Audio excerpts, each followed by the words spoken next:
लखनऊ की प्रतीक्षा पांडे ने UP PCS में दूसरी रैंक हासिल की है। उनको ये सफलता 5वें प्रयास में हासिल हुई। उनके पिता पीएन पांडे इंजीनियर के पद से रिटायर हैं। तो लखनऊ की प्रतीक्षा पांडे की पीसीएस में दूसरी रैंक यहां पर है। 5वीं कोशिश में सफलता हासिल मिली है। लगातार प्रयास जारी रहा उनकी तरफ से और ये दूसरा स्थान यहां पर मिल गया। पीसीएस के टॉप 10 में 8वीं लड़कियां शामिल हुई हैं।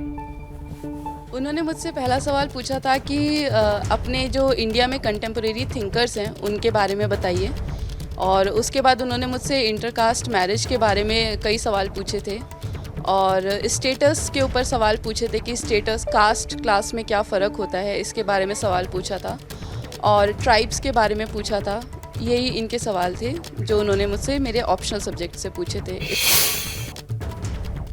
पीसीएस की परीक्षा में बुलंदशहर की नम्रता सिंह ने तीसरा स्थान हासिल किया है। केवल 24 साल की उम्र में उन्होंने पहली बार में ही ये परीक्षा क्रैक की है। नम्रता के पिता इटावा में कृषि ग्राम विकास में अधिकारी के पद पर तैनात हैं।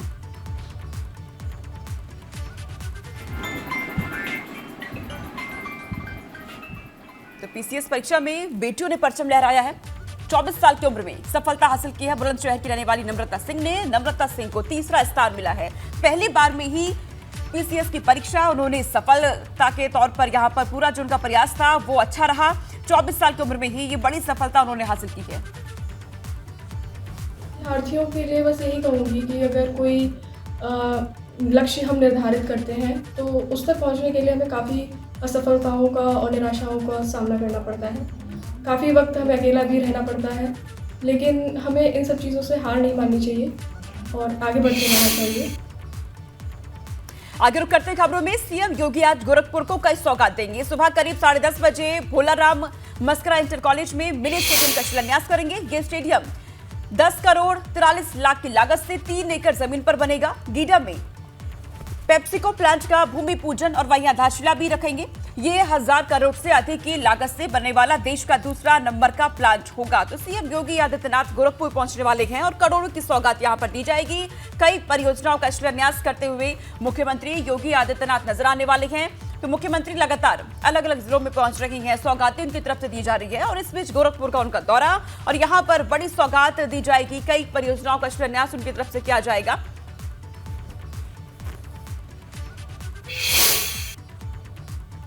लोकसभा चुनाव में 1 साल का वक्त बाकी है, लेकिन भाजपा 80 सीटों वाले उत्तर प्रदेश में अभी से क्लीन स्वीप करने के प्लान को अंजाम देने में जुटी है।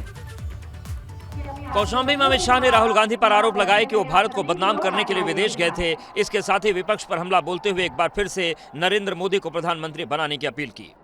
इस बार फिर से एक बार 300 से पार सीटों से मोदी जी की सरकार।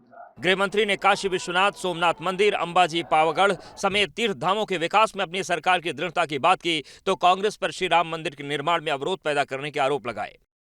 हम सब चाहते थे कि अयोध्या में रामलला का मंदिर जहां उनका जन्म बना था वही, मगर ये कांग्रेस उनको लटका रही थी, सपा उनको भटका रही थी, बसपा उसको अटका रही थी। कार्यक्रम में सीएम योगी आदित्यनाथ ने केंद्र में भाजपा सरकार की तारीफ की। प्रधानमंत्री मोदी जी के नेतृत्व में भारत पिछले 3 वर्ष से 80 करोड़ लोगों को फ्री में राशन दे रहा है और दूसरी तरफ पाकिस्तान के अंदर रोटी के लाले पड़ रहे हैं। गृह मंत्री ने कौशाम्बी के स्थापना दिवस के अवसर पर 3 दिवसीय कौशाम्बी महोत्सव का शुभारंभ किया। साथ ही 612.94 करोड़ लागत की 117 परियोजनाओं का लोकार्पण और शिलान्यास भी किया।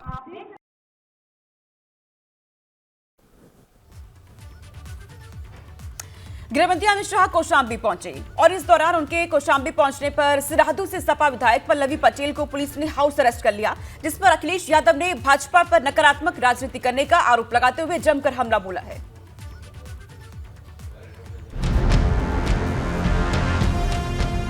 पल्लवी पटेल की नजरबंदी पर सियासत लाल, अखिलेश यादव ने उठाए सवाल। पल्लवी पटेल का हमला सही नहीं है, राजनीति में बदला। पल्लवी पटेल पर पुलिस की इस निगहबानी ने उत्तर प्रदेश की राजनीति में भूचाल ला दिया है, क्योंकि जब पूरा कौशाम्बी बड़े जश्न और बड़े उल्लास के साथ कौशाम्बी महोत्सव मना रहा था, तब पुलिस ने सिराथू से विधायक पल्लवी पटेल को हाउस अरेस्ट कर लिया। अब इसी हाउस अरेस्ट को लेकर अखिलेश यादव ने ऐसा हमला बोला कि बदले वाली राजनीति का बखेड़ा खड़ा हो गया। अखिलेश यादव ने ट्वीट कर लिखा कि विपक्ष की एक माननीय महिला विधायक पल्लवी पटेल को अपने विधानसभा क्षेत्र कौशाम्बी के स्थापना दिवस पर जनता से ना मिलने देने के लिए प्रशासन द्वारा नजरबंद करना भाजपाई नकारात्मक राजनीति का बेहद संकीर्ण रूप है। कौशाम्बी की जनता लोकसभा चुनाव में भी भाजपा को बाहर का रास्ता दिखाएगी। अब इसी को लेकर चौतरफा राजनीति शुरू हो गई, क्योंकि अखिलेश ने भाजपा की नकारात्मक राजनीति पर सवाल उठाए तो भाजपा भी पलटवार करते हुए मैदान में उतरा। अखिलेश यादव ने भी ट्वीट किया है, लिखा है कि कौशाम्बी में जैसे विधानसभा सीट हराने का काम किए, लोकसभा सीट हराने का काम करेंगे। अपने देखे मुंगेरी लाल के धोखे में बहुत जो जीत गए हैं, आएंगे तो आपकी साइकिल को ऐसी पंचर करेंगे दोबारा चलने लायक नहीं रहेगी। उनको पता ही नहीं वो क्या कह रहे हैं। हम सब भारतीय जनता पार्टी के कार्यकर्ता शुचिता के साथ, पारदर्शिता के साथ, एक एक कार्यकर्ता आम जनता के लगातार संपर्क में है। केंद्र और प्रदेश की सारी योजनाएं धरातल पर उतर रही हैं और उत्तर प्रदेश का आम जनमानस भारतीय जनता पार्टी के साथ है, आदरणीय मोदी जी के साथ है।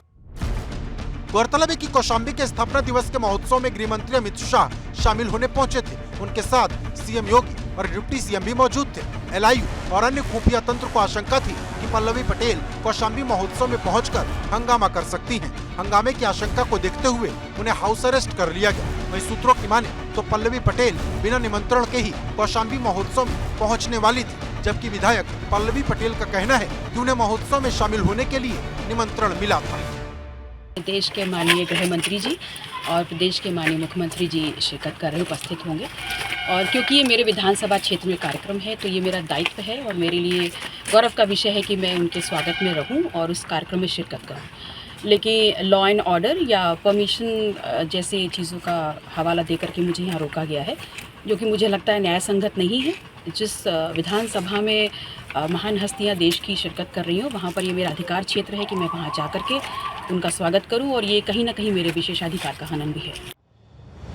हालांकि अमित शाह के कौशाम्बी महोत्सव में जाने के बाद पुलिस पल्लवी पटेल को रिहा कर दी, लेकिन जिस तरह से स्थानीय विधायक को हाउस अरेस्ट किया गया, उससे सवाल बड़ा हो गया कि क्या किसी विधायक को उसी के स्थानीय कार्यक्रम में जाने से रोकना सही है या फिर सिराथू में मिली हार की टीस है, क्योंकि यही पल्लवी पटेल थी जिन्होंने 2022 में डिप्टी सीएम केशव प्रसाद मौर्य को न सिर्फ हरा दिया था बल्कि भाजपा को चुभने वाला संदेश दिया था। अब सवाल इस बात का है कि क्या भाजपा पल्लवी पटेल को अपने लिए बड़ा खतरा मानने लगी है, और उससे भी बड़ा सवाल ये कि जिस तरह से अखिलेश यादव ने 24 में भाजपा को हराने की बात कही, तो क्या अखिलेश कौशाम्बी से पल्लवी पटेल को चुनाव लड़ा देंगे, क्योंकि 2024 के लिए सपा ने अपने लिए 50 सीट का लक्ष्य तय किया है।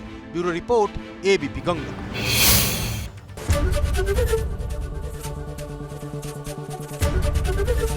एबीपी गंगा, खबर आपकी, जुबान आपकी।